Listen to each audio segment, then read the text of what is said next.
Hello दोस्तों, good afternoon. आज है 23 जुलाई 2026। हम लोग देखते हैं आज का द हिंदू न्यूज़पेपर का कुछ मुख्य खबर को। चलिए देखिए हम लोग का फर्स्ट पॉइंट क्या है। दिल्ली हाई कोर्ट की टिप्पणी है कुछ। देखिए, दिल्ली उच्च न्यायालय ने छात्र प्रदर्शनकारियों के खिलाफ की गई कार्रवाई पर दिल्ली पुलिस से औपचारिक जवाब मांगा है। कोर्ट ने प्रदर्शन के दौरान पुलिस बल के अत्यधिक उपयोग और सुरक्षा प्रक्रियात्मक मानदंडों पर सवाल उठाए हैं। नेक्स्ट पॉइंट है कश्मीर में आतंकी हमला। कश्मीर में हुए एक भीषण आतंकवादी हमले में पुलिसकर्मी शहीद हो गए। इसके तुरंत बाद सुरक्षा बलों ने त्वरित कार्रवाई करते हुए पूरे इलाके में तलाशी अभियान शुरू किया और 1200 से अधिक संदिग्धों को पूछताछ के लिए हिरासत में लिया है। देखिए, सीजेपी को लेकर है कॉकरोच जनता पार्टी प्रदर्शन। अभी तो आप लोग देख रहे हैं कि जो है सीजेपी कितना आक्रोश में है। कॉकरोच जनता पार्टी के कार्यकर्ता द्वारा जंतर मंतर पर व्यापक प्रदर्शन जारी है। मंत्रियों ने कहा कि वे जंतर मंतर पर आकर प्रदर्शनकारियों से वार्ता करने को तैयार हैं, जबकि सीजेपी जो है शिक्षा मंत्री के तत्काल इस्तीफे की मांग पर अड़ी है। और ये होना भी चाहिए। मतलब क्या मजाक बन गया है हमारे देश में। कोई भी एग्जाम हो रहा है तो पेपर लीक, फिर नोटिफिकेशन निकाल ही क्यों रहे हैं। उसमें ये भी लिख दीजिए ना कि इस तरीके से इतना दे करके ये जो है इसका आसानी से आंसर शीट प्राप्त हो जाएगा। फिर क्यों मतलब चल रहा है ये। तो ये हमारे देश में देखिए बहुत गलत हो रहा है। और ये जो कर रहे हैं सीजेपी वाले सब अच्छा कर रहे हैं। चलिए देखिए नेक्स्ट पॉइंट क्या है। Don't waste our times. हाँ देखिए, ये जो है सूर्यकांत सर सुप्रीम कोर्ट के जो जज हैं उनसे जो पुलिस सवाल पूछती है कि आखिर ये हो रहा है, ऐसे क्यों हो रहा है, तो उस जवाब में वो बोलते हैं कि don't waste our time. Time खराब मत कीजिए, मतलब टाइम अपना भी खराब मत कीजिए और मेरा भी नहीं कीजिए। इस तरह का जो है उनका जवाब आता है। तो मतलब ये बहुत ही गलत है। ये सुन के बहुत बुरा लगा कि अगर आप अपना टाइम सही जगह लगा रहे हैं तो उस सही जगह लगे हुए टाइम में कौन आते हैं, कौन लोग आते हैं, देश के बाहर वाले या अपने ही देश के। तो इस तरह का मतलब नहीं होना चाहिए जवाब। चलिए नेक्स्ट पॉइंट हम लोग देखते हैं तीस्ता 6 सुरंग विस्फोट। देखिए, सिक्किम के नमची जिले में एनएचपीसी की तीस्ता 6 जल विद्युत परियोजना के निर्माणाधीन सुरंग के अंदर जहरीली मीथेन गैस के रिसाव के कारण विस्फोट हुआ, जिसमें कई श्रमिकों की जान चली गई। एनएचपीसी के अपने आंतरिक दस्तावेजों से पता चला कि इस दुखद घटना से पहले सुरक्षा चेतावनी की अनदेखी की गई थी। ये तो आए दिन हर रोज़ कहीं ना कहीं ये घटना देखने को मिल रहा है कि वहाँ 10 लोग मर गए, यहाँ 15 लोग मर गए, यहाँ फंसे हुए हैं।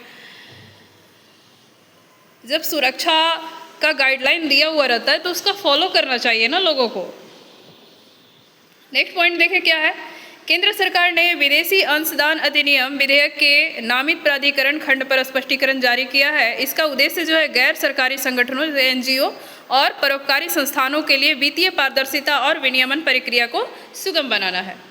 नेक्स्ट पॉइंट देखिए, मानवीय नैतिकता बनाम एआई को लेकर है क्या। वैश्विक विचारकों और वैज्ञानिकों ने चेतावनी दी है कि नैतिक निर्णयों और मानवीय संवेदनाओं को एआई के भरोसे छोड़ना जो है मानव सभ्यता और सामाजिक संतुलन के लिए गंभीर जोखिम पैदा कर सकता है। बिल्कुल सही, क्योंकि देखिए हम बताना चाहेंगे, कुछ दिन पहले न्यूज़ में था कि एक वकील जो थे वो कोई केस को सुलझाने के लिए एआई का उपयोग करते हैं और वो जो है एक ऐसा घटना प्रस्तुत करता है एआई जो कभी हुआ ही नहीं था। तो मतलब एआई का यूज भी बड़े सोच समझ के करना होगा सबको, नहीं तो इसका बुरा प्रभाव देखने को मिलेगा। देखिए नेक्स्ट पॉइंट क्या है।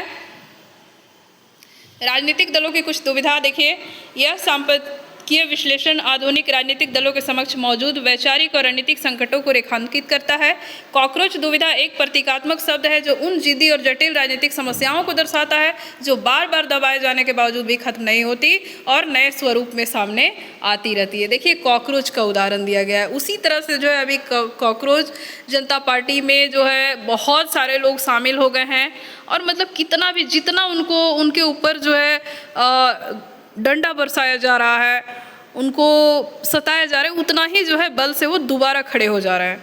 तो ये कॉकरोच भी जो है ना, कॉकरोच को आप जितना मारने का कोशिश कीजिए वो उतना ही बल से जो है निकलता है। तो उसी तरह सेम कंडीशन देखने को मिल रहा है कॉकरोच जनता पार्टी का। देखिए नेक्स्ट पॉइंट है पेपर लीक के खिलाफ फास्ट ट्रैक कोर्ट का गठन। देखिए प्रधानमंत्री नरेंद्र मोदी ने घोषणा की है कि नीट और अन्य महत्वपूर्ण प्रतियोगिकी परीक्षाओं में पेपर लीक मामलों की सुनवाई के लिए समर्पित फास्ट ट्रैक कोर्ट का गठन किया जाएगा। इसका मुख्य उद्देश्य दोषियों को जल्द से जल्द सख्त सजा दिलाना और परीक्षा प्रणाली में पारदर्शिता बहाल करना है। नेक्स्ट पॉइंट है संसद में नीट मुद्दे पर हंगामा व जंतर मंतर पर प्रदर्शन। देखिए यही न्यूज़ जो है ऊपर में हम बता चुके हैं। देखिए क्या है, संसद के मानसून सत्र के चौथे दिन विपक्ष में नीट पेपर लीक पर जोरदार विरोध दर्ज कराया और कार्य स्थगन प्रस्ताव पेश किया। इस दौरान शिक्षा मंत्री के इस्तीफे की मांग की गई। सुरक्षा को ध्यान में रखते हुए दिल्ली पुलिस ने राजधानी में 16 प्रमुख मेट्रो स्टेशनों पर प्रवेश व निकास बंद कर दिया। देखिए कावेरी जल विवाद के लिए कुछ निर्देश है। देखिए कावेरी जल प्रबंधन प्राधिकरण ने तमिलनाडु और कर्नाटक के बीच बढ़ते जल विवाद के बीच दोनों राज्यों को धैर्य बनाए रखने और निर्धारित जल आवंटन नियमों का पालन करने का निर्देश दिया है। और देखिए अमेरिका और सऊदी अरब का ऐतिहासिक परमाणु समझौता क्या है ये। संयुक्त राज्य अमेरिका और सऊदी अरब ने आधिकारिक रूप से एक नागरिक परमाणु सहयोग समझौते पर हस्ताक्षर किए हैं। इस समझौते से मध्य पूर्व में सुरक्षा और ऊर्जा परिदृश्य में दूरगामी भू राजनीतिक बदलाव आने की संभावना है। नेक्स्ट पॉइंट है भारत चीन संबंध को लेकर। देखिए क्या है, कूटनीतिक विशेषज्ञों ने जोर दिया है कि एशिया में शांति और बहुध्रुवीय वैश्विक व्यवस्था के निर्माण के लिए भारत और चीन के बीच स्थिर और संतुलित द्विपक्षीय संबंधों का होना अत्यंत आवश्यक है। देखिए साइंस टेक से कुछ न्यूज है। AMD का एंथ्रोपिक में $5 बिलियन का निवेश। प्रमुख सेमीकंडक्टर निर्माण कंपनी AMD ने आर्टिफिशियल इंटेलिजेंस स्टार्टअप एंथ्रोपिक में $5 बिलियन तक निवेश करने की रणनीति घोषणा की है। इससे अगली पीढ़ी के AI चिप्स और मॉडल के विकास को गति मिलेगी। नेक्स्ट पॉइंट देखिए, वैज्ञानिक खान बंद करने हेतु ₹40,000 करोड़ का बजट। देखिए केंद्रीय कोयला मंत्री किशन रेड्डी ने जानकारी दी कि पर्यावरण संरक्षण और खनन क्षेत्रों के पुनर्निर्माण के लिए वैज्ञानिक तरीके से खानों को बंद करने हेतु 40,000 करोड़ का जो है प्रावधान किया गया है। देखिए 50 अश्लील OTT प्लेटफॉर्म पर सरकार का प्रतिबंध। देखिए कुछ ऐसे प्लेटफॉर्म है जहाँ पे जो है बहुत सारी अश्लील वीडियो दिखाई जाती है, मतलब कुछ इस तरह का जो हमारे समाज के लिए सही नहीं होता है, उस पर जो है सरकार प्रतिबंध लगा रही है। देखिए कुछ न्यूज़ है झारखंड से। 1042 नवनियुक्त शिक्षकों को नियुक्ति पत्र वितरण। देखिए मुख्यमंत्री हेमंत सोरेन ने रांची के खेलगांव स्थित इंडोर स्टेडियम में आयोजित राज्य स्तरीय समारोह में 1042 नवनियुक्त माध्यमिक एवं उच्च माध्यमिक शिक्षकों को नियुक्ति पत्र जो है प्रदान किए। सीएम ने कहा कि शिक्षक राज्य के बौद्धिक और सामाजिक भविष्य का निर्माण करते हैं। उन्होंने स्पष्ट किया कि राज्य के विद्यालयों में विद्यार्थियों के साथ किसी भी प्रकार का दुर्व्यवहार या लापरवाही जो है बर्दाश्त नहीं की जाएगी। नेक्स्ट है देखिए झारखंड प्रौद्योगिकी विश्वविद्यालय में तकनीकी पहल। रांची स्थित JUT में छात्रों के कौशल विकास के लिए IBM skill build summer training programme और CIDC के साथ हुए समझौते के क्रियान्वयन की प्रगति की भी समीक्षा की गई है। चलिए आज के लिए बस इतना ही, हम लोग मिलते हैं कल। हम आज बहुत लेट हो गए हैं, इसके लिए क्षमा चाहेंगे। चलिए बहुत बहुत धन्यवाद आप सबको।